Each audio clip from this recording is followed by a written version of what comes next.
ورحمۃ اللہ وبرکاتہ. ان الحمد للہ نحمده ونستعینه ونستغفره ونؤمن به ونتوکل علیہ ونعوذ باللہ من شرور انفسنا ومن سیئات اعمالنا من يهده الله فلا مضل له ومن يضلل فلن تجد له وليا مرشدا وأشهد أن لا إله إلا الله وحده لا شريك له ولا ضد ولا ند ولا مثيل له ولا مثال له وأشهد أن سيدنا ومولانا ومعلمنا ومرشدنا ومخرجنا من الظلمات إلى النور محمدا عبده ورسوله أرسله الله بالحق بشيرا ونذيرا وداعيا إلى الله بإذنه وسراجا منيرا فقد بلغ الرسالة وأدى الأمانة ونصح الأمة وكشف الغمة فترك أمته على المحجة البيضاء ليلها كنهارها لا يزيغ عنها إلا هالك اللهم صل وسلم وبارك عليه وعلى آله وأصحابه وذرياته وأهل بيته أجمعين أما بعد فأعوذ بالله السميع العليم من الشيطان الرجيم بسم الله الرحمن الرحيم ورحمتي وسعت كل شيء فسأكتبها للذين يتقون ويؤتون الزكاة والذين هم بآياتنا يؤمنون الذين يتبعون الرسول النبي الأمي الذي يجدونه مكتوبا عندهم في التوراة والإنجيل يأمرهم بالمعروف وينهاهم عن المنكر ويحل لهم الطيبات ويحظم عليهم الخبائث ويضع عنهم إصرهم والأغلال التي كانت عليهم فالذين آمنوا به وعزروه ونصروه واتبعوا النور الذي أنزل معه أولئك هم المفلحون صدق الله العظيم وقال النبي صلى الله عليه وسلم كل أمتي دخل الجنة إلا من أبى قيل ومن يأبى يا رسول الله صلى الله عليه وسلم قال الذي أطاعني دخل الجنة ومن عصاني فقد أبى أو كما قال النبي صلى الله عليه وسلم رب اشرح لي صدري ويسر لي أمري واحلل عقدة من لساني يفقهوا قولي آمین یا رب العالمین. موسیٰ علیہ السلام نے جب اپنی قوم کے لیے اللہ پاک سے دعا کی، رحمت کی، اللہ پاک نے تجلی فرمائی پہاڑ پر. موسیٰ علیہ السلام نے تمنا کی تھی دیکھنے کی، اللہ پاک مجھے اپنا آپ دیکھنے دے. اللہ پاک نے فرمایا آپ نہیں دیکھ سکتے، پہاڑ کا حشر دیکھیں آپ، اگر وہ اسی حالت پہ قائم رہا تو پھر آپ مجھے دیکھ سکتے. پھر اللہ پاک نے جب تجلی فرمائی تو پہاڑ ریزے ریزے ہو گیا اور موسیٰ علیہ السلام بے ہوش ہو کے گر گئے. فلما افاق قال سبحانک تبت الیک. جب افاقہ ہوا تو فرمایا کہ اللہ پاک تو پاک ہے، میں تجھ سے توبہ کرتا ہوں، میری توبہ اب میں دیکھنے کی درخواست نہیں کرتا. اس کے بعد چونکہ مکالمہ شروع ہو گیا تھا تو موسیٰ علیہ السلام کی بے ہوشی کو دیکھتے ہوئے، جب بچہ گر جاتا ہے تو ماں باپ کا پیار، یا بیمار ہو جاتا ہے تو ماں باپ کا پیار امڑ پڑتا ہے، اور بعض دفعہ جو ضدیں عام حالات میں ماں باپ نہیں مانتے وہ بیمار بچے کی مان لیتے ہیں. تو موسیٰ علیہ السلام نے اس لگے داؤ ایک اور درخواست بھی کر دی کہ میری امت پہ وہ رحمت جو رحمت عامہ ہے وہ میری امت کے اوپر بھی آپ کر دیں. تو اللہ پاک نے فرمایا رحمت تو میری ہر چیز کو وسیع ہے، وسعت کل شیء. میں نے اسے لکھ رکھا ہے ان لوگوں کے لیے، رجسٹری ہوئی ہے اصل میں ان لوگوں کے لیے کہ جو اس نبی امی پر ایمان لائیں گے جس کا ذکر تورات میں بھی ہے، انجیل میں بھی ہے۔ وہ انہیں اچھی بات کا حکم دے گا، بری بات سے روکے گا، طیب چیزیں حلال کرے گا، خبیث چیزیں حرام کرے گا۔ وَيَضَعُ عَنْهُمْ إِسْرَهُمْ، اور ان سے وہ بوجھ ہٹا دے گا جو ایکسٹرا بوجھ ان کے پیروں پنڈتوں نے ان پر ڈالے ہوئے ہوں گے۔ وَيَضَعُ عَنْهُمْ إِسْرَهُمْ وَالْأَغْلَالَ الَّتِي كَانَتْ عَلَيْهِمْ، اور وہ جو زنجیریں ہیں، ناروا پابندیاں، رسم و رواج کی زنجیریں، وہ تخیلات اور توہمات کی زنجیریں، بدعات کی زنجیریں، والاغلال التي كانت عليهم، وہ طوق جو ان کے گلے میں ڈالے ہوئے ہوں گے انہوں نے، ان کے مذہبی لیڈروں نے، وہ ان سے ہٹا دے گا۔ فالذین آمنوا بہ، تو جو لوگ ایمان لائیں گے اس رسول پر، جو بھی ایمان لے آئے، وعزروہ، اور اس رسول کی انہوں نے توقیر کی، عزت کی، احترام کیا دل سے، ونصروہ، اور مدد کی ان کے مشن میں، جو کام وہ کرنے آئے ہیں اس میں ان کا ہاتھ بٹایا، واتبعوا النور، اور پیروی کی انہوں نے اس نور کی، الذی انزل معہ، جو ان کے ساتھ نازل کیا گیا، یعنی کتاب اللہ، اولئک هم المفلحون، یہ وہ لوگ ہیں جو اس رحمت کو پانے کے میں کامیاب ہو جائیں گے۔ تو اس رحمت کے لیے جو شرائط رکھی گئی وہ آپ کے سامنے میں نے، نبی کریم صلی اللہ علیہ وسلم کی جو حدیث میں نے آپ کے سامنے رکھی ہے اس میں حضور فرماتے ہیں کہ میری ساری امت جنت میں جائے گی سوائے ان کے، الا من ابا، جو انکار کر دے کہ میں نہیں جاتا جی۔ پوچھا گیا وَمَنْ يَأْبَى یا رسول اللہ، اللہ کے رسول انکار کون کرے گا؟ فرمایا من اطاعنی دخل الجنہ، جس نے میری بات مانی وہ جنت میں داخل ہوگا، ومن عصانی، اور جس نے میری بات نہ مانی، میری نافرمانی کی، فقد ابا، تو اس نے انکار کر دیا کہ میں جنت میں نہیں جاتا۔ پتہ یہ چلا کہ جنت نبی کریم صلی اللہ علیہ وسلم کے احکامات میں ہے، سنتوں میں ہے، اتباع میں ہے، اطاعت میں ہے۔ تو وہاں فرمایا الذین یتبعون الرسول النبی، جنہوں نے اتباع کیا۔ اتباع تبھی ہوتا ہے جب کوئی بندہ کوئی کام کرتا ہے، دوسرا اس کو دیکھ کے اس کو فالو کرتا ہے۔ ایک یہ ہوتا ہے کہ آپ نے حکم دیا اور اس نے بات مانی، اس کو کہتے ہیں اطاعت۔ ایک ہوا ہے کہ جیسے آپ کرتے ہیں اور بچہ آپ کو دیکھ کے ساتھ نماز پڑھ رہا ہوتا ہے، وہ رکوع کرتا ہے آپ کے ساتھ، پھر وہ سجدہ کرتا ہے، پھر وہ ایسے مڑ کے دیکھتا بھی رہتا کہ ابو اٹھیں کہ نہیں اٹھیں، پھر آپ کے ساتھ اٹھتا ہے، اسے نہیں پتا کہ کیونکہ تھوڑی دیر بیٹھنے کے بعد آپ سلام پھیرتے وہ بھی سلام پھیر دیتے۔ اس کا نام ہے اتباع۔ اچھا، جب تک بات صرف بات رہتی ہے تو اس کے 2 4 10 مطلب ہو سکتے ہیں۔ میری بات جو ہے اس میں گنجائش موجود ہوتی ہے کہ کوئی بندہ کہ جس کا مطلب یہ نہیں تھا، اس کا مطلب یہ تھا، لیکن جب کوئی کام کر کے دکھا دیا جائے تو سارے مطلب ختم ہو جاتے ہیں، وہی مطلب باقی رہتا ہے جو کر کے دکھایا گیا ہے۔ لہذا انسانوں میں سے رسول اسی لیے چنا گیا ہے کہ وہ کر کے دکھائیں۔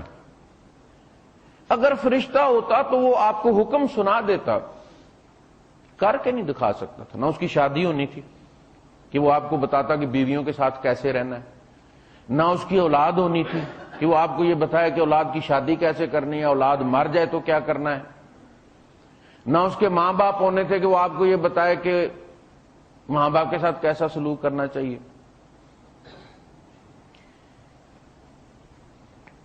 تو یہ ہے وہ نسخہ جس کے ذریعے یہ امت جنت میں جا سکتی ہے. یعنی امتی ہوتے ہوئے بھی آپ نے وہ حدیث بار بار سنی ہوگی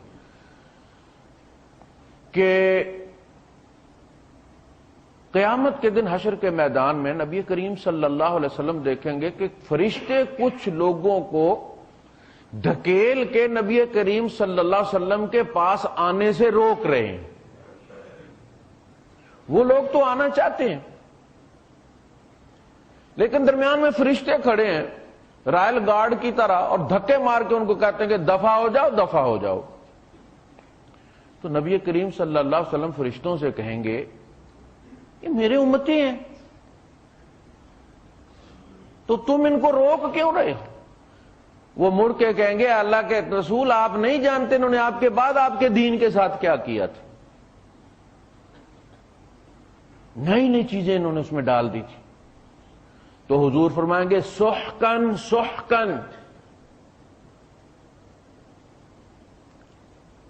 دفع ہو جاؤ دفع ہو جاؤ. کچھ نشانیاں دیکھ کے حضور ان کو اپنا امتی سمجھیں گے. ماتھے پہ ہوں گے نا نشان، لیکن کرتوت ان کے دیکھ کے فرمائیں گے سحقن سحقن. سورہ ملک میں ہے نا فسحقا لاصحاب السعیر، بربادی ہے ان کے لیے، تباہی. بعض چیزیں ایسی ہوتی ہیں کہ جن کے بغیر ایک انسان زندہ رہ سکتا ہے.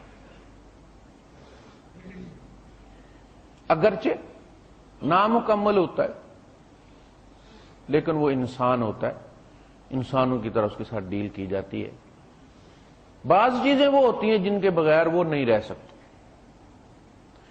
بندہ ہاتھ کے بغیر رہ سکتا ہے، کئیوں کے ہاتھ شروع سے نہیں ہوتے، کچھ لوگوں کے ہاتھ درمیان میں کٹ جاتے ہیں. پاؤں کے بغیر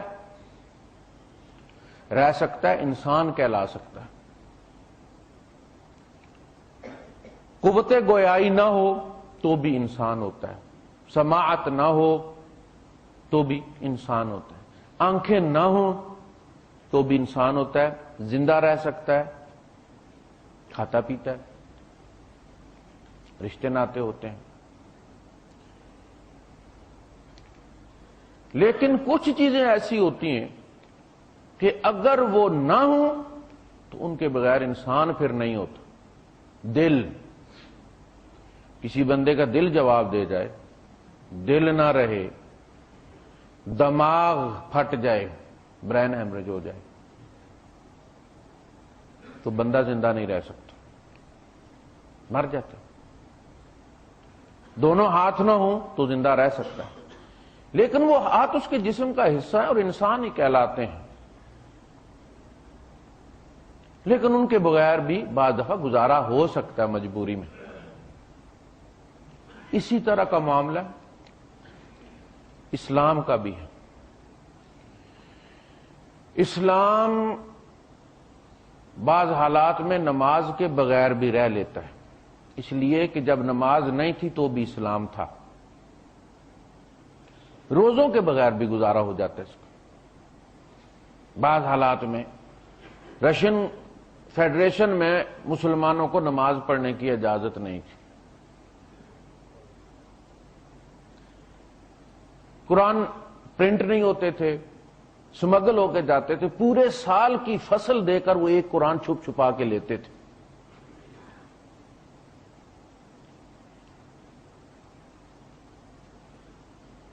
بعض دفعہ آدمی روزہ نہیں رکھ سکتا، ڈاکٹر نے منع کیا، کوئی بیماری ایسی،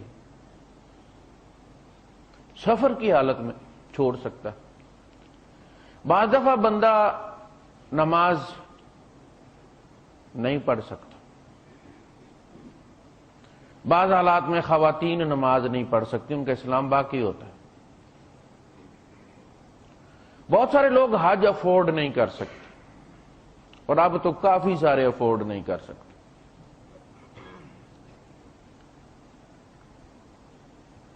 لیکن اس کے باوجود بھی وہ مسلمان ہیں. ایک چیز ایسی ہے کہ جس کے بغیر اسلام زندہ رہتا ہی نہیں ہے. جس لمحے وہ جواب دیتی ہے اسی لمحے بندے کی مسلمانی ختم ہو جاتی ہے. وہ نہ سفر میں معاف ہے، وہ نہ بیماری میں معاف ہے، وہ نہ مجبوری میں معاف ہے، وہ نہ بچے کو معاف ہے نہ بوڑھے کو معاف ہے، اور وہ ہے توحید.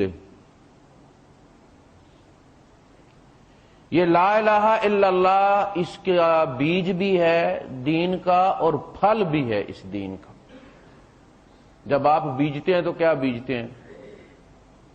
بیج اسی چیز کا ہوتا ہے نا. سرسوں آپ بیجتے ہیں، گندم آپ بیجتے ہیں، تو پھر جب آپ کاٹ کے گا لیتے ہیں تو کیا نکلتا ہے اس کے اندر سے؟ وہی گندم جو آپ نے بوئی تھی. وہ گندم اس کا بیج بھی ہے اور اس کا پھل بھی ہے اور اس کا مقصود بھی.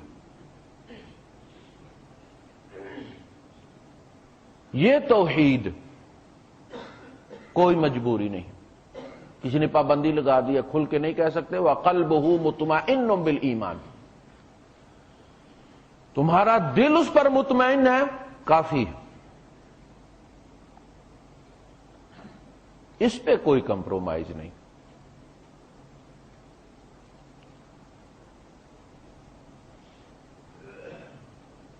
یہی سارے نبیوں کی دعوت کی ابتدا بھی رہی اور اسی کے گرد ساری شریعت بنی ہوئی ہے. یہ نیوکلس ہے اس کا. سروے یہ کہتا ہے کہ یورپ میں عام طور پہ جو عصمتیں لٹتی ہیں بچیوں کی تو وہ اکثر و بیشتر ان کے کزنز کے ہاتھوں اور سوتیلے باپ کے ہاتھوں جو ان کی ماں کا بوائے فرینڈ ہوتا ہے. یہ توحید ہمیشہ مذہبی گھرانوں میں لٹتی ہے. شرک ہمیشہ مذہبی گھرانوں میں پلتا اور پھلتا پھولتا ہے اور وہیں سے پروڈیوس اور ری پروڈیوس ہوتا ہے. آپ کو پتہ ہے حضرت ابراہیم علیہ السلام کا والد جو تھا وہ مذہبی شخصیت تھی. وہ پروہت تھا اپنی قوم کا، چیف پریسٹ تھا.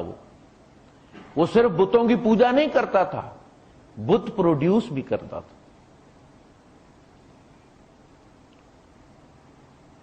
اسی طرح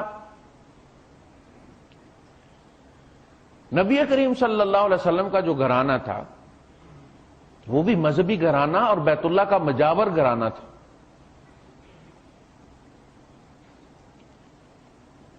یہ شرک و بدعت جو ہے یہ ایک خاص ماحول میں تیار ہوتی ہے، جیسے وہ ہاسپٹل ڈیزیز ہے جو صرف ڈاکٹروں اور پیرامیڈیکل سٹاف کو لگتی ہے، جو اس ماحول میں رہتے ہیں. اسی طرح یہ شرک و بدعت جو ہے یہ ہمیشہ مجاوروں کے خاندان میں جو مذہبی خاندان ہوتے ہیں، اور جب اسلام آتا ہے تو اس کی پہلی جنگ مذہب کے ساتھ ہی ہوتی ہے. وہ مذہب جو جعلی مذہب، جو مذہب کے نام پر لوگوں پر مسلط ہوتا ہے، اسی کو تو تکلیف ہوتی. اب دیکھیں نا کہ نبی کریم صلی اللہ علیہ وسلم نے کسی کو پتھر نہیں مارا، گالی نہیں دی. آپ نے صرف لا الہ الا اللہ کہا ہے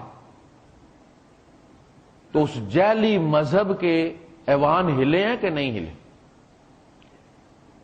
انہوں نے آ کر نبی کریم صلی اللہ علیہ وسلم کو جو پہلا چارج شیٹ کیا، پہلا جو انہوں نے الزام لگایا آپ پر، وہ کیا کہ یہ ہمارے بزرگوں کی توہین کرتا ہے. یہ کہتا ہے سب کچھ اللہ ہی کرتا ہے. ابو طالب کے پاس جو ان کا وفد آیا تھا بن کر، اس میں یہی تو تھا کہ ہمارے بزرگوں کی توہین کرتا. کہتا کچھ نہیں کر سکتے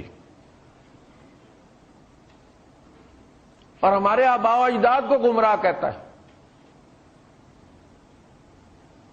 آباء و اجداد بڑے مقدس تھے نا ان کے، بیت اللہ کے متولی، نسل در نسل.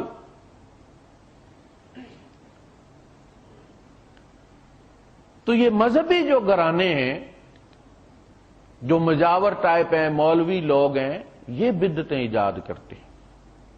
عوام تو اس کا اتباع کرتے ہیں.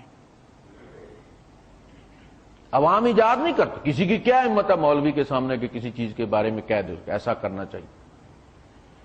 یہ مولوی نئی نئی ورائٹیاں لے کر آتے ہیں، جیسے ہر سال موبائل کی ورائٹی نئی آ جاتی ہے، اسی طرح ہر سال نئی بدعت آتی ہے۔ اچھا، اگر دنیاوی طور پہ کوئی چیز ایجاد کی جائے تو اس کو واپس لینا جو ہے وہ ممکن ہے۔ کوئی دوا ایجاد کی، پتہ چلا اس کے سائیڈ ایفیکٹ زیادہ ہیں تو وہ شیلف سے ہٹا لی جاتی۔ مذہبی طور پر جو بدعت ایجاد کی جاتی ہے وہ واپس نہیں لی جا سکتی۔ اگلے سال وہ کیسے کہہ دیں کہ وہ مذہب نہیں تھا، وہ دین نہیں تھا، جو پچھلے سال تم نے چندہ دیا تھا وہ تمہارا ضائع گیا ہے۔ ہمت ہے ان کی؟ نہیں، اس میں اضافہ ہوتا ہے۔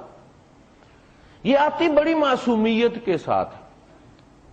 ایک آکاش بیل ہوتی ہے، پیلی سی ہوتی ہے، ہمارے یہاں نیلی تار اس کو کہتے ہیں، بڑی نرم نازک ہوتی ہے وہ، بالکل جیسے الیکٹرک وائر ہوتی ہے نا، کہ یہ اس طرح کی پتلی سی، جدھر مرضی ہے موڑ مڑ جاتی ہے وہ بیچاری۔ آپ چھوٹی سی ایک انگلی جتنی کسی درخت پر اسے لگا دیں، پھر آپ دیکھیں گے کہ 2-4 مہینے کے بعد وہ پورا درخت اس میں جکڑا ہوا پھڑپھڑا رہا ہوگا، نہ وہ پتا چھوڑتی ہے اس کو، نہ کوئی ٹہنی چھوڑتی ہے، باندھ لیتی ہے وہ پورے درخت کو، کانٹے دار درخت کو۔ یہ بدعت آتی بڑی معصومیت کے ساتھ ہے کہ ہے تو جی بس یہ تھوڑی سی چیز ہے، لیکن پھر آپ دیکھتے ہیں کہ کچھ عرصے بعد سنتیں پھڑپھڑا رہی ہوتی ہیں اس کے چنگل۔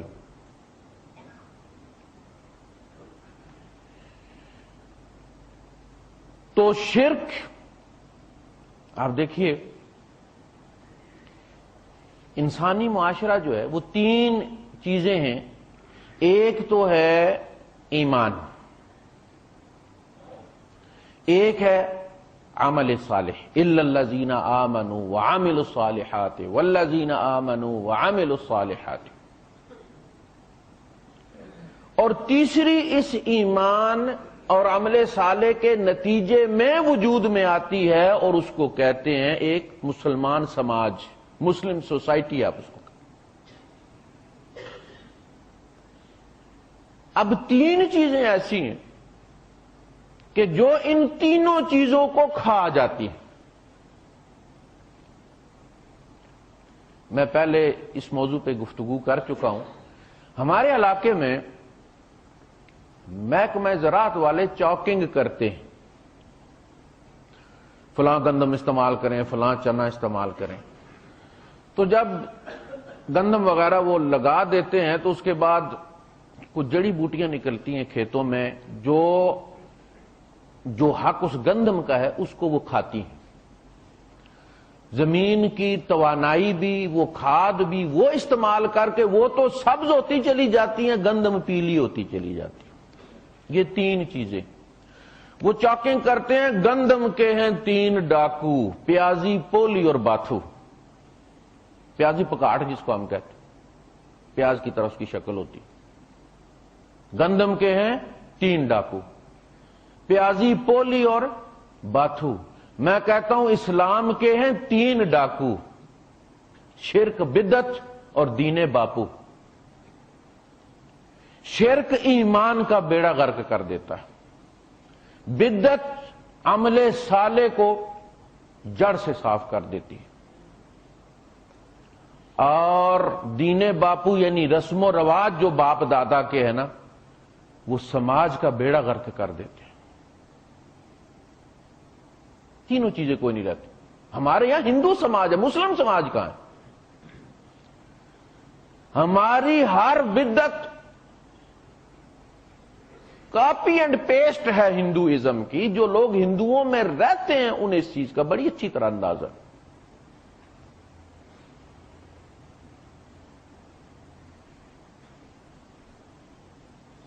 اب اسی لیے اسلام شرک کے معاملے میں بہت سینسٹیو ہے۔ یہ جو بات کہی گئی کہ میں ہر جرم معاف کر دوں، ان اللہ لا یغفر ان یشرک بہ، یقیناً اللہ شرک معاف نہیں کرے۔ وَيَغْفِرُ مَا دُونَ ذَلِكَ لِمَن يَشَاءُ، اس کے علاوہ جو کچھ بھی ہے وہ سب کو معاف کر دے۔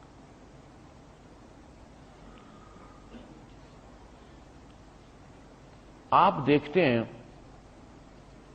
کہ ہر سال میلاد النبی کے موقع پر یہ دین کے دشمن مولوی یہ پورے مذہبی جوش و خروش کے ساتھ اسلام کی جڑیں کھود رہے ہوتے، صرف پروجیکشن کے لیے، یہ احساس کمتری میں مبتلا یہ مخلوق ہر سال ان کی بدعتوں میں اضافہ ہوتا چلا جاتا۔ دیکھیے وہ حدیث ہم نے کوٹ کی تھی نبی کریم صلی اللہ علیہ وسلم کی، جسے ابو داؤد اور ترمذی نے کوٹ کی ہے، اوصیکم بتقوی اللہ، میں تمہیں خوف خدا کی وصیت کرتا ہوں۔ دیکھیں اگر خوف خدا نہ ہو بندے میں، محاسبے کا ڈر نہ ہو بندے میں، تو پھر کوئی قانون اس کو نہیں روک سکتا۔ یہ خوف خدا سے عاری مخلوق ہے، یہ جو مولویوں کا ٹولہ ہے۔ اور یہ قدرتی بات ہے کہ جو بندہ جس ماحول میں رہتا ہے وہ آہستہ آہستہ بے حس ہو جاتا ہے۔ دیکھیں ہم مریضوں کو بہت زیادہ دیکھتے ہیں اور اس سے فوراً اثر لے لیتے ہیں کہ بڑا مریض ہے، یہ ڈاکٹر لوگوں کے پاس دن میں کتنے کیس آتے رہتے ہیں، ان کے لیے وہ بڑی نارمل سی بات ہوتی ہے۔ خاص کر کے جو آئی سی یو میں لگے ہوتے ہیں وہ روز دیکھتے ہیں بندے مر رہے ہوتے ہیں، تڑپ رہے ہوتے ہیں، لمبی لمبی سانسیں لے رہے ہوتے ہیں، وہ پیک کر کے بھیج رہے ہوتے ہیں ان کو، تو آہستہ آہستہ دل سخت ہونا شروع ہو جاتا ہے۔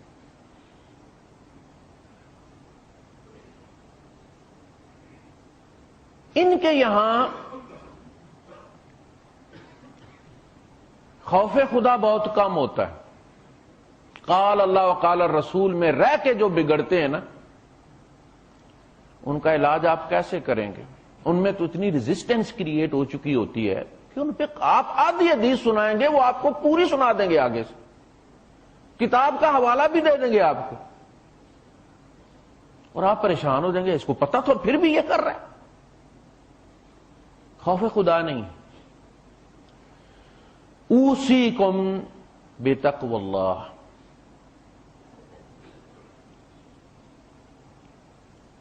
والسمع والطاعة وإن كان عبدا حبشيا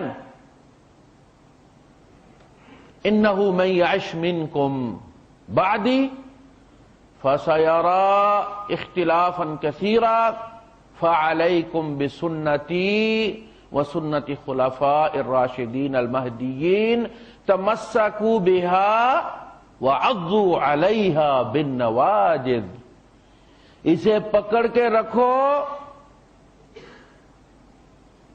اور اس کو ہلکا نہیں پکڑنا، اس کو نارمل ایسے ہاتھ رکھ کے گزارا نہیں چلے گا۔ اس لیے کہ آپ کو پتہ نا لوز کنیکشن ہماری ایک کیسٹ بھی ہے، لوز کنیکشن میں سپارک ہوتا ہے،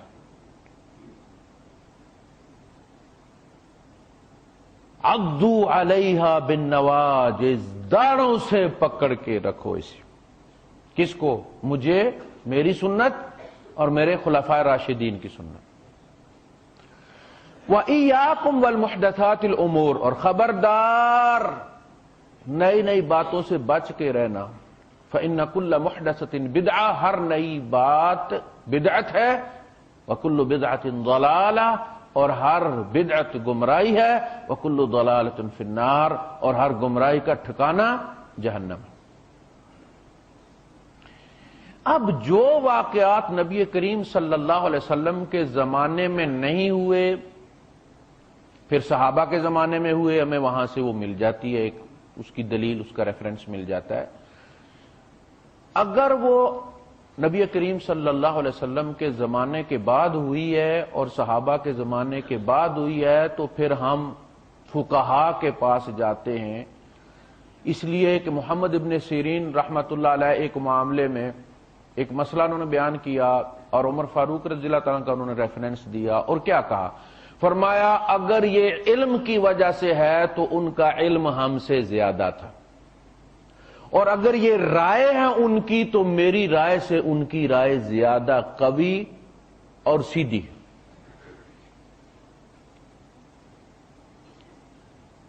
اس لیے کہ یہ وہ لوگ ہیں جن کے جنت کی بشارت دے دی گئی، جن کی سنت پکڑنے کا ہمیں حکم دیا گیا ہے۔ اب یہ بتائیے کہ نبی کریم صلی اللہ علیہ وسلم کی پیدائش حضور اور صحابہ کے زمانے کے بعد ہوئی ہے یا پہلے ہوئی ہے؟ جب نبی کریم صلی اللہ علیہ وسلم نے اپنی پیدائش نہیں منائی، لوگ کہتے ہیں حضور نے روزہ رکھا تھا، تم بھی روزہ رکھ لو بھائی صاحب، تم بھی روزہ رکھ لو، روزہ رکھا تھا نا، تم بھی رکھ لو۔ حالانکہ حضور نے روزہ اپنی پیدائش کی وجہ سے نہیں رکھا تھا۔ آپ نے فرمایا جمعرات اور پیر کو اعمال اللہ کے یہاں پیش کیے جاتے ہیں، میں یہ پسند کرتا ہوں کہ روزے کی حالت میں میرا عمل پیش کیا جائے۔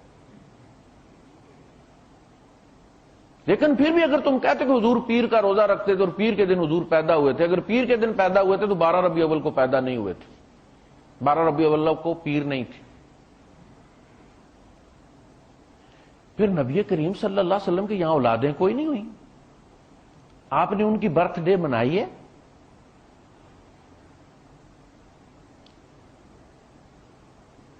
حضرت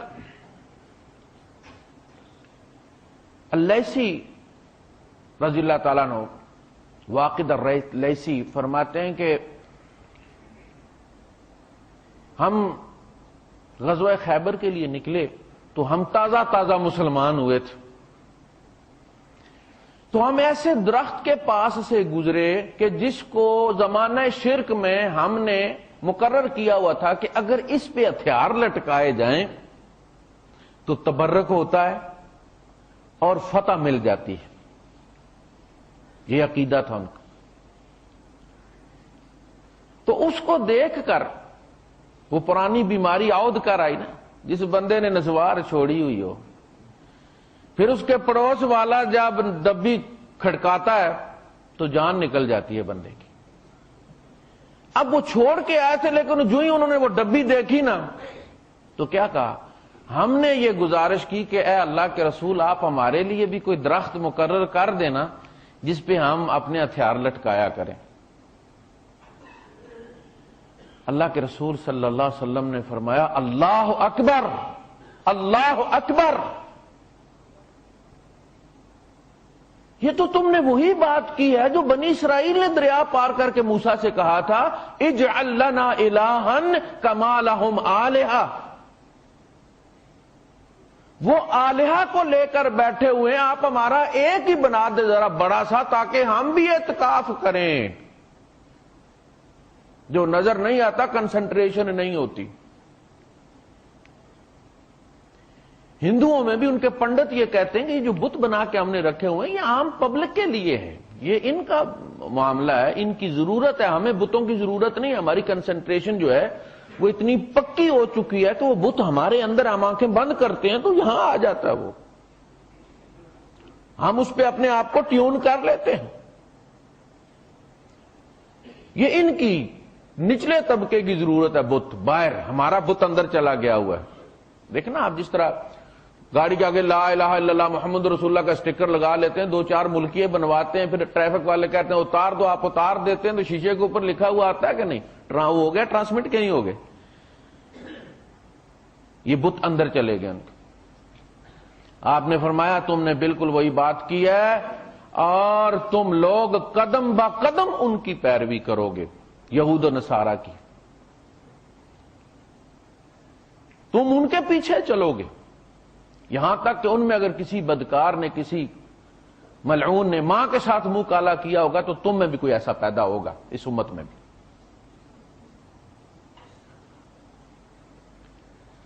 اب یہ جو آپ دیکھتے ہیں، آپ کے اندر بھی اللہ پاک نے ایک سینس آف جسٹس رکھا ہے، آپ کو خود محسوس نہیں ہوتا کہ یہ اسلام نہیں ہے، یہ عیسائیت ہے، یہ عیسائیت کی کاپی ہے برتھ ڈے منانا. یہ کیک کاٹنا عیسائیوں کی نقل ہے. محمد رسول اللہ صلی اللہ علیہ وسلم نے کیک نہیں کاٹے، نہ بچیوں کے کاٹے نہ بیٹوں کے کاٹے، نہ نواسوں کے کاٹے حسن حسین اور محسن کے.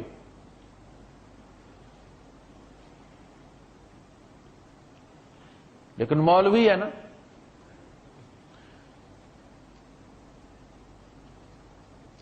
63 من کیک چنیوٹ میں کاٹا گیا. حضور کی زندگی عمر 63 سال تھی. بھائی صاحب تم تو کہتے ہو نبی زندہ ہیں، 63 کیوں کاٹے ہیں؟ 1434 کیوں نہیں کاٹے؟ اس کا مطلب ہے تم بھی مانتے ہو کہ 63 سال ہی عمر تھی نبی کریم صلی اللہ علیہ وسلم کی، اندر ہی اندر مانتے ہو. 63 من کیک اس نبی کا کاٹا گیا ہے جو جب دنیا سے رخصت ہوئے، پردہ پوشی فرمائی، تو 20 سا کے عوض یا 20 وسق کے عوض، جن کی ذرہ یہودی کے یہاں گروی رکھی ہوئی تھی اور گھر میں دیا جلانے کے لیے تیل کوئی نہیں تھا، 63 من کیک اس کے اوپر روضہ رسول کی شبیہ بنائی گئی، پھر اس پہ چھری چلائی گئی، پھر جالے ٹوٹ پڑے اس پہ. 63 بکروں کا صدقہ روضہ رسول کی شبیہیں بنائی گئیں، بیت اللہ کی شبیہ بنائی گئی، ٹرک پہ لاد کے اس کو سفر کروایا گیا، لوگوں نے دھاڑے مار مار کے روضہ رسول پر دعائیں مانگیں. شرک کس کو کہتے ہیں؟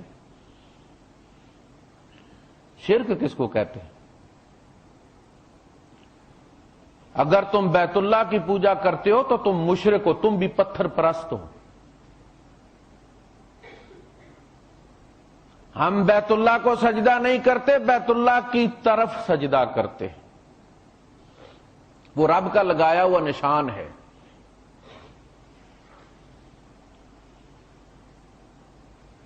اس کی شبیہ بنا کے پھر اس کا احترام کرنا، پھر اس کے سامنے گڑ گڑا کے دعائیں مانگنا، پھر اس کو چومنا کہ وہاں تو وہ بھی نہیں چومنے دیتے. اللہ کا شکر ہے کہ اس نے مکہ مدینہ ان لوگوں کے ہاتھ میں دیا ہے جن کو پتہ ہے کہ دین کیا ہے. نبی کا مصلی ان کو دیا ہے جنہیں پتہ ہے کہ توحید کس کو کہتے ہیں.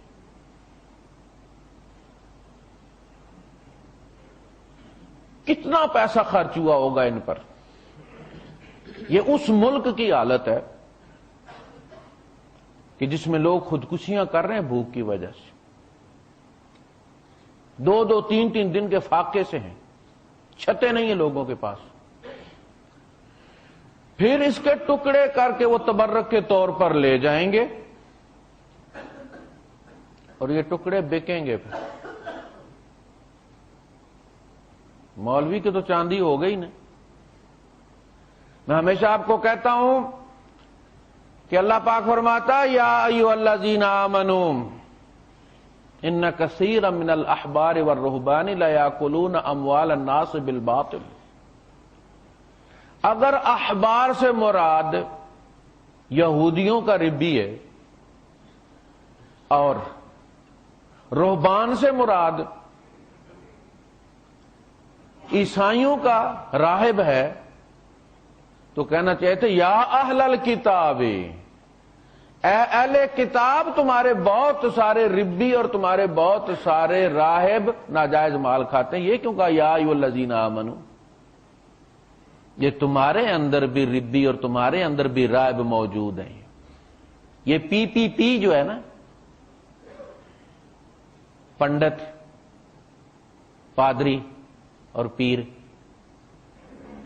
یہ بڑی خطرناک پارٹی ہے. یاکلون اموال الناس بالباطل. وہ بھائی صاحب حج ان کے حوالے کیا آپ نے تو کیا کر دیا؟ انہوں نے حاجیوں کو بیچ کے کھا گئے. لوگ کہتے تھے زمانہ جہالت میں حاجیوں کو لوٹا کرتے تھے. یہ اپنی روٹی کے چکر میں ہے، لیکن افسوس یہ ہے کہ یہ پیسہ بھی لے لیتا ہے اور ایمان بھی ضائع کر دیتا ہے۔ اللہ پاک نے اسی آیت میں کہا ہے ان کثیرا من الاحبار والرہبان لیاکلون اموال الناس بالباطل ویصدون عن سبیل اللہ۔ پیسہ لے کے کہ اللہ تک پہنچائیں گے، اللہ کی راہ سے روک دیتے ہیں، ڈبل جرم ہو گئے۔ پیسہ دبئی کا لے کے ایجنٹ کوئی تو پہنچا دیتا ہے، یونان پہنچا دیتا ہے، کہاں پہنچا دیتا ہے، کم از کم پہنچا تو دیتا ہے نا۔ کوئی وہ ہیں جو سمندر میں پھینک جاتے ہیں، یہ مولوی وہ مخلوق ہے، وہ ایجنٹ ہے، پیسہ بھی کھا جاتا اور جہنم میں پھینک کے چلا جاتا۔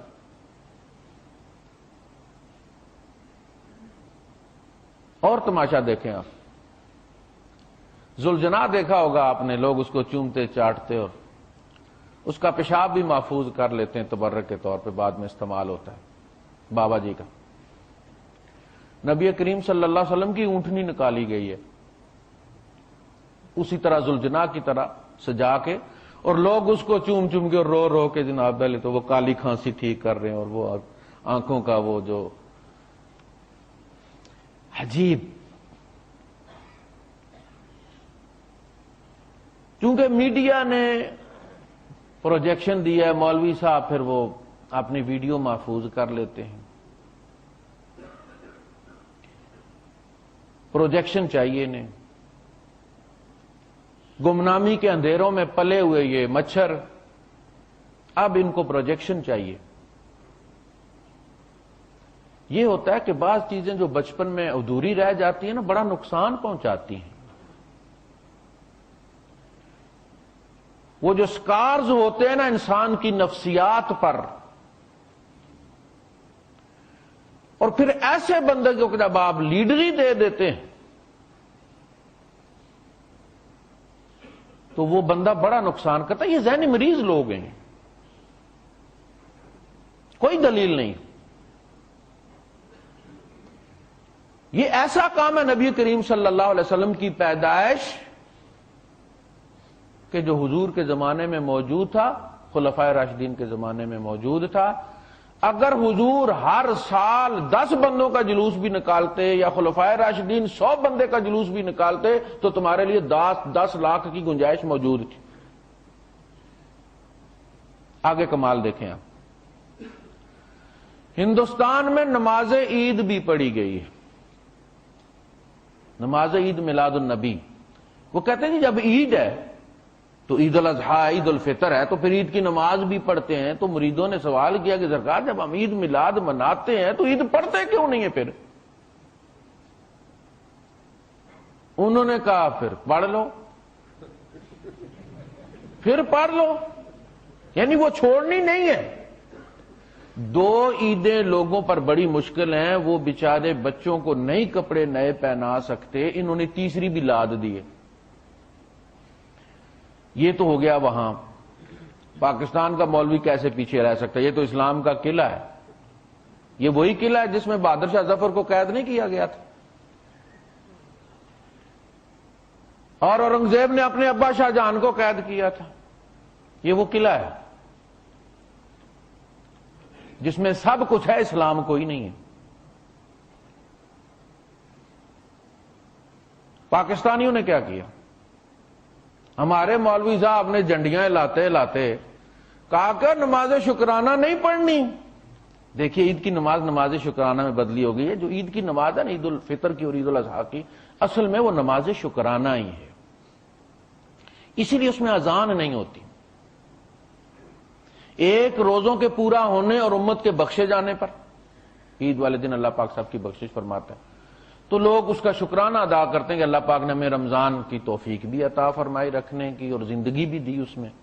عید الاضحیٰ جو ہے وہ شکرانے میں ہے کہ اللہ پاک نے بیٹے کا کہا حضرت ابراہیم علیہ السلام کو، اور پھر بیٹے کو بدلی کر کے دمبے کی قربانی رکھوا دی، ورنہ ہم میں سے ہر بندہ پلوٹھی کے بیٹے کی قربانی دینے کا دیندار تھا۔ پھر میں بھی نہ ہوتا، میں بھی پلوٹھی کا ہوں، پلوٹا۔ اگر یہ سلسلہ چلتا تو ہم شکرانے میں کہتے ہیں کہ اللہ پاک نے بیٹے کو بکرے سے بدلی کر دیا۔ اور میدان عرفات میں امت کی بخشش ہو گئی، اس کے شکرانے میں پھر اگلے دن تو انہوں نے بھی وہی دلیل پکڑی اور کہا کہ جی انسانیت پر چونکہ سب سے بڑا احسان نبی کریم صلی اللہ علیہ وسلم کی ذات ہے، لہذا اس کے شکریہ میں 2 رکعت نماز بھی پڑھنی، تو عید بھی ہو گئی، نام بھی مل گیا، نماز عید بھی ہو گئی، کپڑے بھی نئے، جھنڈے بھی نئے، بدعتیں بھی نئی، جو پچھلے سال تھی اس دفعہ تھوڑا اضافہ ہو گیا اس میں۔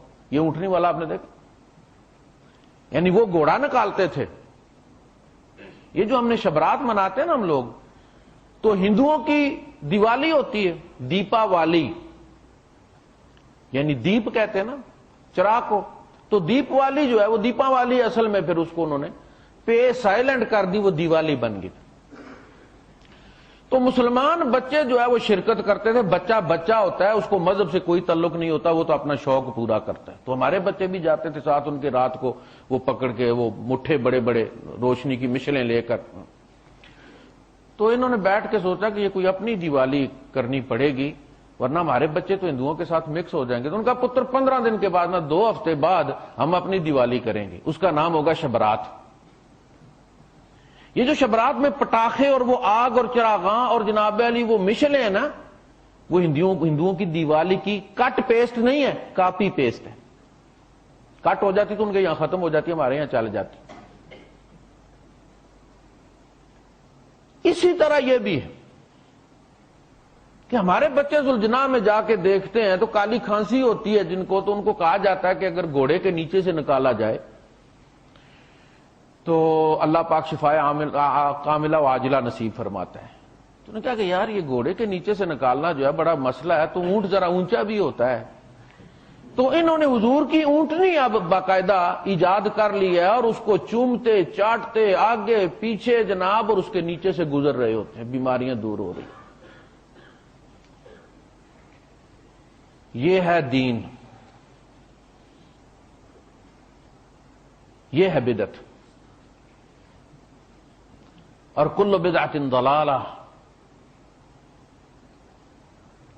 تو ہمارے جب ہیڈ لائنز میں آتا ہے نا کہ لوگ گڑگڑا گڑگڑا کے شبیہ روضہ رسول کے سامنے روتے رہے اور دعائیں مانگتے رہے،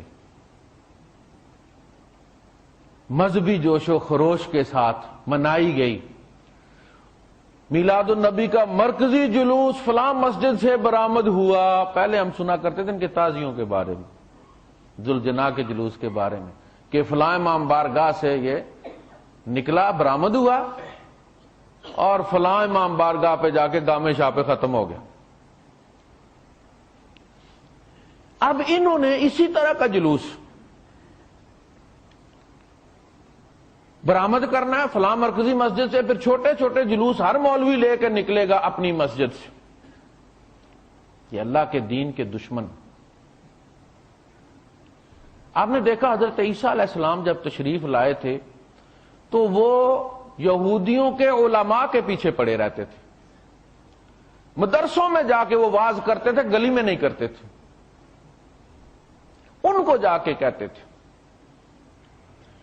تم وہ لوگ ہو جو مچھر چھانتے ہو اور سمولے اونٹ نگل جاتے ہو، تم وہ لوگ ہو جو زمین کا نمک ہو، اگر نمک اپنی نمکینی کھو دے گا تو اس کو کس چیز کے ساتھ ذائقہ دار بنائیں گے؟ باقی چیز میں ذائقہ نہ ہو تو نمک ڈالتے ہیں، جب نمک کے اندر سے نمکینی ختم ہو جائے گی تو نمک میں ذائقہ کس چیز سے ڈالو گے؟ نمک نام کی تو چیز کوئی نہیں۔ علماء دین، تمہارے پاس دین تھا، تم سے شمع جلا کے جا کے محلے میں روشنی ہوتی تھی، تمہاری اپنی بجھ گئی ہے، اب بات جلائے گا کون؟ تم وہ لوگ ہو جن کا حال ان چونا لگی ہوئی قبروں کی طرح ہے کہ جو باہر تو بڑی چٹی سفید نظر آتی ہیں لیکن ان کے اندر بدبودار گلی سڑی ہڈیاں ہوتی ہیں۔ یہ تمہارے جبے، یہ تمہارے خاص لباس، یہ تمہارے 2 تھن کے جناب علی یہ جو کپڑے تم نے لپیٹے ہوئے ہیں، اندر بڑی بدبودار شخصیتیں گدھ بیٹھے ہوئے ہیں جو کسی کا لحاظ نہیں کرتے، ہر ایک سے انہوں نے چندہ لینا۔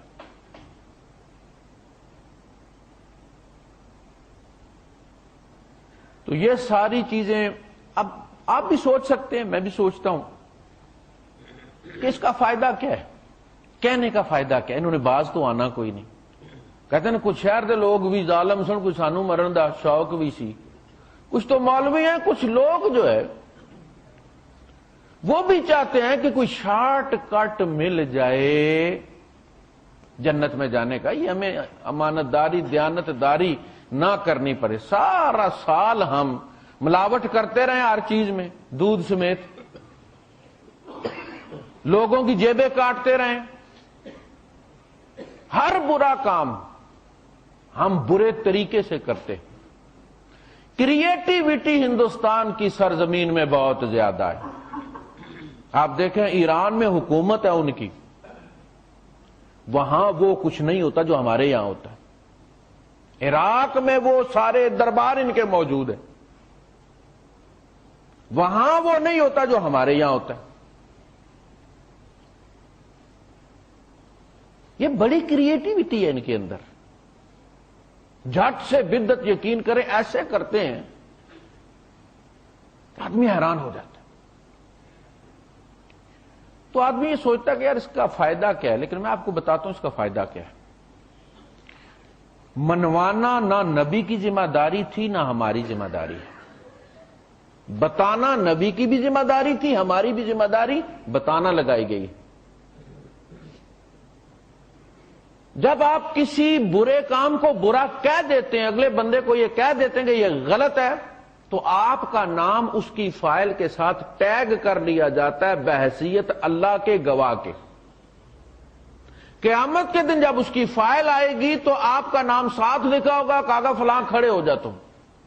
وہ اللہ کا گواہ ہونا کوئی معمولی بات نہیں ہے. اس گواہی کے لیے سارے نبیوں نے مشکلیں اٹھائی ہیں. تمہیں اس بندے نے بتایا تھا یہ غلط ہے یا نہیں؟ بس اتنی ساری. لِأَلَّا يَكُونَ لِلنَّاسِ عَلَى اللَّهِ حُجَّةٌ بَعْدَ الرُّسُلِ. یہ رسول اس لیے بھیجے تھے کہ کسی بندے کے پاس کوئی دلیل نہ رہے یہ کہنے کے لیے کہ ہمیں پتہ نہیں تھا. اور قیامت کے دن حساب پارٹیوں کے حساب سے نہیں ہونا، بندے بندے کا ہونا ہے. ایک بندہ جب آئے گا تو سائق و شہید، وہ گواہ بھی اس کے ساتھ آئے گا. فلاں بندے نے اس کو فلاں وقت فلاں جگہ سمجھایا تھا، کلپ بھی چلا کے دکھا دیا جائے گا کہ یہ تمہیں اس نے بتایا تھا غلط ہے کہ نہیں. بس اتنی ساری بات ہے کہ آپ جہاں بھی ہیں جو چیز غلط ہے اس کو آن ریکارڈ لے آئیں، منہ سے کہہ دیں کہ یہ غلط ہے تاکہ محفوظ ہو جائے. وہ مانے یا نہ مانے یہ ہماری ذمہ داری نہیں، بتانا ہماری ذمہ داری. تو قرآن حکیم کے نزدیک یہ جانے نہیں دیتے. میں ہمیشہ ان سے یہ کہتا ہوں کہ دیکھو قرآن حکیم کا ترجمہ پڑھ لو، سب سے کہتا ہوں قرآن حکیم کا ترجمہ پڑھ لیں. آپ طاہر القادری صاحب کا عرفان القرآن پڑھ لیں، آپ پیر کرم شاہ صاحب کا ضیاء القرآن پڑھ لیں، آپ اعلی حضرت احمد رضا خان بریلوی کا کنز الایمان پڑھ لیں. ترجمہ پڑھ لیں، تفسیر نہیں. تفسیر ان کی ذاتی رائے ہے، ترجمے میں وہ ڈنڈی نہیں مار سکتے، انہیں پتہ عدالت میں چلے جائیں گے. مجبوری ہے ان کی ترجمہ صحیح لکھنا. میں کہتا ہوں ان کا ترجمہ پڑھ لو تم ایک دفعہ، تمہیں پتہ چل جائے گا قرآن کہتا کیا ہے. اس کے بعد ان کی تفسیر پڑھ لینا، تمہیں پتہ چل جائے گا ڈنڈی کہاں مار رہے ہیں وہ. لیکن قرآن کی طرف بھی نہیں جانے دیتے. وہ ہمارے یہاں جب پہلے بجلی آئی 1980-81 کی بات ہے، تو ایک گھر میں ٹی وی تھا، تو محلے کی خواتین جایا کرتی تھیں دیکھنے کے لیے. مغرب کے بعد شوق سے وہ پروگرام کی لگا کرتا تھا. ڈرامے بہت اچھے ہوتے ہیں. تو ایک دن جب وہ تیار ہوئی تو وہ جو صاحب تھے اس کے شوہر اس آخر آج میں نہیں ویسا ہوں. بیچارہ گھر میں اکیلا رہ کے تو تنگ آ گیا. انہوں نے کہا آج میں بھی ویسا تھا، گولا لگی نہ ونجی کتا پٹ کے کھا ویسی ہے. انہوں نے کہا کیوں کتا پٹ کے کیوں کھا ویسی؟ میں نے رنگ کالا تھا. ان کا نہیں ان کی بہو بیٹیاں ہیں، تیاں بھناں انہاں دیاں، تمہارا جانا مناسب نہیں ہے۔ رستے میں کیا کہتی ہے دوسری سہیلی کو؟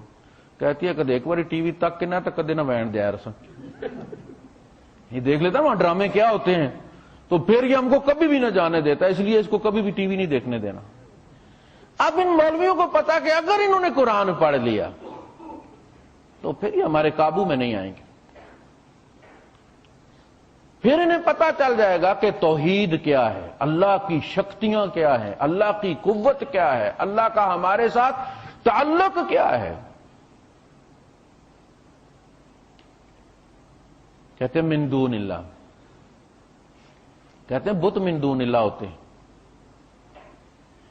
فرمایا وَإِذَا رَأَى الَّذِينَ سورہ نحل ہے، وَإِذَا رَأَى الَّذِينَ أَشْرَكُوا شُرَكَاءَهُمْ، جب شرک کرنے والے اپنے شریکوں کو دیکھیں گے، قالوا ربنا هؤلاء شركاؤنا الذين كنا ندعو من دونك، اللہ پاک یہ داتا صاحب جا رہے جن کو ہم پکارا کرتے تھے تمہیں چھوڑ کے، هؤلاء شركاؤنا الذين كنا، ہم تھے، ندعو ہم کنا، ہم تیرے تجھے چھوڑ کے ان کو پکارا کر۔ فَأَلْقَوْا إِلَيْهِمُ الْقَوْلَ إِنَّكُمْ لَكَاذِبُونَ، تو وہ ان کے شریک ان کو پلٹا کے جواب دیں گے بکواس کرتے ہو تم جھوٹ کہتے ہو، ہم شریک نہیں تھے۔ وَأَلْقَوْا إِلَى اللَّهِ يَوْمَئِذٍ السَّلَمَ وَضَلَّ عَنْهُمْ مَا كَانُوا يَفْتَرُونَ، اس دن پھر جب ان کا وہ جس کو انہوں نے سمجھا ہوا تھا کہ اس کے دامن میں ہم جنت میں چلے جائیں گے، وہ انکار کر دے گا، تو پھر وہ ہتھیار ڈال دیں گے اللہ کے سامنے کہ اب تو چارہ ہی کو نہیں۔ جن کو ہم نے کفیل سمجھا تھا وہ کفیل کہتا نما یعرف مین ھذا، بات ختم ہو گئی۔ اور وہ کہیں گے فَكَفَىٰ بِاللَّهِ شَهِيدًا بَيْنَنَا وَبَيْنَكُمْ عَنْ، ہمارے اور تمہارے درمیان اللہ کافی گواہ ہے، ان کننا عن عبادتکم لغافلین، ہم تمہاری عبادت سے غافل تھے، ہمیں نیچے 6 فٹ کیا پتا تھا تم اوپر دے گئے چڑھا کے اور جناب علی چرس کا سوٹا لگا کے بیٹھے ہوئے ہو۔ ایک یہ شرک، دوسری یہ بدعت جو ہر سال اضافہ کرتی چلی جا رہی ہے آکاش بیل کی طرح، اور تیسرا یہ رسم و رواج، شادی بیاہ کا، جہیز کا، بہت ساری چیزیں ایسی ہیں کہ جو ہونا یہ چاہیے تھا کہ ہمارے اندر نہیں ہونی چاہیے تھی بحیثیت مسلمان۔ جب آپ ایک ملک سے دوسرے ملک میں چلے جاتے ہیں، آپ لفٹ میں بیٹھ جاتے ہیں تو آپ کا رابطہ کٹ جاتا ہے، اتصالات سے بھی ڈو سے تو ویسے دروازہ بھی بند کرو تو کٹ ہی جاتا ہے۔ جب آپ اسلام میں آئے تو حکم دیا گیا ادخلوا فی السلم کافۃ، اسلام میں سارے کے سارے آ جاؤ۔ یہ جو شیئر تم نے دوسرے مذہبوں کے خریدے ہوئے نا وہ بھی ختم ہی کر دو آپ تو، اپنی تجارت کو بھی اسلام میں لے آؤ، اپنے دکھ سکھ کو بھی اسلام میں لے آؤ، اور اسلام کے مطابق اس کا حل ڈھونڈو۔ انسولین دیتے ہیں تو کہتے ہیں گولیاں چھوڑ دو، گولیاں دیتے ہیں تو کہتے ہیں انسولین چھوڑ دو۔ یا تو پورے ادھر چلے جاؤ یا پورے ادھر آؤ، لا الہ ہؤلاء ولا الہ ہؤلاء، نہ تم ان کے کام کے ہو نہ تم ہمارے کام کے ہو۔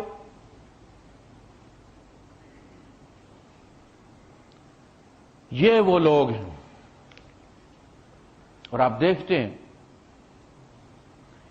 کہ رسم و رواج پہ نہیں بولیں گے، جو چیزیں شادی بیاہ میں ایسی ہیں کہ لوگوں پر مشکلیں آ رہی ہیں اس میں نہیں بولیں گے، بلکہ یہ کریٹ کرتے۔ ماتم پہ مرنا لوگوں نے مشکل کر دیا ہے، مرنے کی اتنی رسمیں ہو گئی ہیں کہ سرگودے کے علاقے میں جب ماتم ہوتا ہے تو وہ پورے گھر کے کپڑے لے کے جانے پڑتے ہیں، لو بھائی ہم نے مارا ہے۔ جو اس گھرانے میں ماتم ہوا ہے اس پورے گھرانے کے کپڑے لے کے جاؤ۔ ہر علاقے میں اپنے، کشمیر والوں نے اپنا رواج بنایا ہوا ہے۔ وہ دودھ پتی ساتھ پلاتے ہیں. ابا مر گیا، ابے کی شادی ہے بھائی تمہارے، والد صاحب مر گئے، جو بھی آتا ہے تعزیت کے لیے بیٹھتا ہے وہ دودھ پتی دیتے ہیں. یہ غریب بندہ. امیر جو ہے وہ بوتل پلاتا ہے، جس کا بیٹا سعودیہ تھا، اور آپ کو پتا ہے سعودیہ والے ٹکٹ بھی بیچارے جو ہے وہ ادھار لے کے جاتے ہیں. حالت تو یہی ہوتی ہے، نام تو سعودیہ کا لگا ہوا ہے، قرض ہی لے کے جاتے ہیں. رسم و رواج اتنے ہم نے کر لیے کہ ہندوؤں میں ہمیں وہ اقبال ایسے نہیں روتا، وضع میں تم ہو نصارہ تو تمدن میں ہنود، تمہاری ساری رسمیں ہندوؤں والی. وہ جو درخت تھا جس کے بارے میں وہ صاحب کہتے ہیں جنہوں نے نبی کریم صلی اللہ علیہ وسلم سے کہا تھا کہ اے اللہ کے رسول ہمیں بھی ایک ایسا درخت بابرکت ہو جائے کہ ہم اس کے ساتھ تلوار لٹکائیں اور اس کے بعد جب ہاتھ میں لیں تو یہ دل میں یقین ہو کہ اب ہمیں فتح ہوگی، اس لیے کہ ہم اس فلاں درخت سے ٹچ کر کے لائیں. ہمارے یہاں بھی جب ڈولی نکلتی ہے تو پہلے کسی درگاہ پہ جاتی ہے، وہ دونوں ادھر سلام کرتے ہیں، تو اب یہ گرانہ بچنے کی یہ انشورنس ہو رہی ہے. اور پہلا مکالمہ بھی ادھر ہی ہوتا ہے کہ سرکار ساڑھے ہستے بھی منگیا جائے. تو پھر ہوتا یہ ہے کہ اکثر و بیشتر طلاق ہو جاتی ہے ان کی. اور جب ہم نہیں گئے تھے، ہماری ڈولی نہیں گئی تھی، تو لوگوں نے یہی کہا تھا کہ یہ گھر بسے گا نہیں، اس لیے کہ یہ سارے شریف پر نہیں گئے. تو ہمارے یہاں ایک منڈا پھلا بھی ہے، پھلائی کا درخت ہے منڈا پھلا، اس کو کہتے ٹیڑھا ہوگا نا یار. لوگ دور دور سے قسم کھانی ہو تو منڈے پھلا جا کے قرآن اٹھاتے ہیں. بھائی کیوں؟ قرآن سم ہے، جو منڈے پھلا میں لگے گی تو نیٹ ورک قائم ہوگا. کوئی چوری ہو جائے، ایک بندہ کہے جی تم نے کیوں کہ میں نہیں کی، تو چلو جی منڈے پھلا قرآن چکیے جی، منڈے پھلا قرآن جا کے. یہ ویسا ہی درخت ہے، ہر رسم ہمارے اندر موجود، لیکن اس پہ کوئی بات نہیں کریں گے، بدعات ایجاد کرتے چلے جائیں گے. یہ مذہبی لباس میں بیڑیے ہیں، یہ اللہ کے دین کے دشمن ہیں، لوگوں کی معصومیت کو کیش کرواتے ہیں. لوگ تو بیچارے بڑے مخلص ہیں، لیکن آگے جو لیڈر ہے وہ فنا کہتا ہے کہ اس طرح راہبر نے لوٹا قافلہ، اے فنا راہزن کو بھی صدمہ ہوا. راہبر نے اس بری طرح لوٹا ہے کہ جو راہزن تھا، جس کا روز کا کام تھا، وہ بھی سر پیٹ کے رہ گیا. کوئی اس طرح تو میں بھی نہیں کرتا تھا یار، اتنی بید ہے. ان مولویوں نے جو دین کا قافلہ لوٹا ہے، اس طرح کوئی گناہگار بھی نہیں کرتا. تو اس سلسلے میں جو بھی آپ کے رشتہ دار ہیں، جہاں آپ بیٹھتے ہیں، جہاں آپ دفتر میں، آپ نے اپنا جملہ یہ ریکارڈ پہ لے آنا ہے کہ یہ چیز بدعت ہے، نبی کریم صلی اللہ علیہ وسلم کی سنت میں نہیں ہے. حضور نے اپنی سالگرہ بھی نہیں منائی، اپنی بچیوں کی بھی نہیں منائی، اپنے بیٹوں کی بھی نہیں منائی، اپنے نواسوں کی بھی نہیں منائی. پھر ابو بکر صدیق رضی اللہ تعالیٰ نے نبی کریم صلی اللہ علیہ وسلم کی نہیں منائی، اور انہوں نے 63 من کا کیک نہیں کاٹا، انہوں نے 63 جو ہے وہ بکرے یا دمبے یا اونٹ جو ہے وہ ذبح نہیں کیے. یہ ساری چیزیں شو شاہ کے لیے ہیں، اور اس کے نتیجے میں جو فنڈ آتا ہے، ظاہر ہے یہ جو کچھ بھی ہو رہا ہے، ہر مسجد سے جلوس برآمد ہوتا ہے تو فنڈ تو مولوی صاحب کے پاس جمع ہوتا ہے نا. اس میں سے کتنا لگتا ہے، کتنا مولوی صاحب بچا کے رکھتے ہیں، آخر انہوں نے تو 63 سال گزارنے ہیں نا. تو کوئی اس سے پوچھنے والا نہیں ہے. صرف فنڈ ریزنگ کا کوئی سبب کریٹ انہوں نے کرنا ہے. 11ویں سے اب پیٹ نہیں بھرتا. اسی طریقے سے یہ جمعراتیں جو ہم کرواتے ہیں، اب بندہ جب مر جاتا ہے تو لوگوں کو یہ احساس تو ہوتا ہے کہ ماں باپ کے ساتھ ہم نے زیادتی کی ہے. اکثر و بیشتر یہ مرنے کے بعد یہ احساس ہوتا ہے. جیسے بندہ جب شادی کر لیتا ہے تو پھر اسے 1-2 سال بعد اپنے ابا کی تکلیف کا احساس ہونا شروع ہو جاتا ہے. پھر وہ کنکھیوں سے بیٹھا، جب باپ بیٹھا ہوتا ہے نا تو وہ پھر کنکھیوں سے دیکھتا ہے کتنا مظلوم ہے یار، اس کے ساتھ کیا ہوتا رہا ہے. پھر اسے احساس ہوتا ہے کہ امی جو بولتی تھی تو ابو کے ساتھ کیا بیتتی ہوگی. اس لیے کہ اب اپنی بیوی جب بولتی ہے تو اس وقت تو ہماری امی ہوتی تھی نا وہ، تو اس کا بولنا تو ہمیں بڑا مقدس لگتا تھا، ابے پر غصہ آتا تھا. جب اپنی بیوی بولنے لگی ہے تو پھر پتہ چلا کہ یار یہ تو بڑا مظلوم بندہ ہے. اسی طرح جب یہ فوت ہو جاتے ہیں نا، پچھتاوے پھر بندے کو آتے ہیں، اور ان پچھتاووں کو مولوی کیش کرواتا. میں پہنچا دیتا ہوں نا، لے آؤ لو کاٹ 2 کلو. اور بزرگوں کو بزرگ جی بڑی پسند کرتے تھے آم، لیکن وہ ڈاکٹروں نے منع کیا ہوتا، شوگر تھی تو کہتا لے آؤ چونسا، آپ بھی پہنچا دیتے ہیں، اب تو شوگر کوئی نہیں ختم ہو گئی ہے۔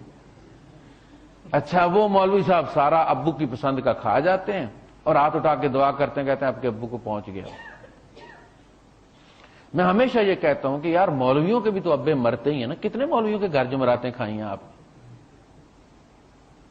ان کے بھی رشتہ دار مرے ہیں نا، دادا مرا ہے، پیو مرا ہے، ماں مری ہے، اور کتنی جمراتیں کرواتے ہیں مولوی، وہ آپ کی جمرات پر ہی گزارا کر لیتے ہیں۔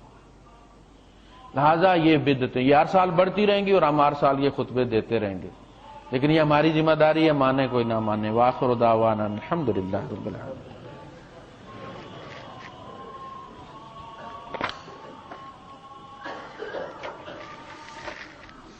اللہ